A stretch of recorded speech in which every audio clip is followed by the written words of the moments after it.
वडोदरा महानगर पालिका में शामिल किए गए उंडेरा गांव में पानी की नई पाइपलाइन डलवाने का कार्य करवाया गया था, जिसके बाद उसके ऊपर सरफेसिंग कर दिया गया था।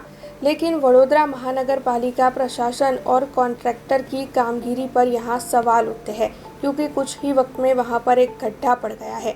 ऐसे में कितनी लापरवाही से ये कार्य किया गया होगा, ये साफ नजर आ रहा है। उसी के मद्देनजर सामाजिक कार्यकर शब्बीर चौहान की ओर से पालिका और कॉन्ट्रैक्टर की कामगिरी पर कई सवाल खड़े किए गए हैं। दरअसल वहां से आवाजाही कर रहे लोगों को इस गड्ढे के होने से काफ़ी दिक्कतें हो रही है और साथ ही हादसों का डर भी सता रहा है। आप જોઈ શકો છો કે આ રોડ ઉંડેરાથી કોયલીને મુખ્ય માર્ગ જોડતો રોડ છે તે આગામી દિવસોમાં 4 થી 6 મહિના પહેલાં બનાવવામાં આવેલો હતો।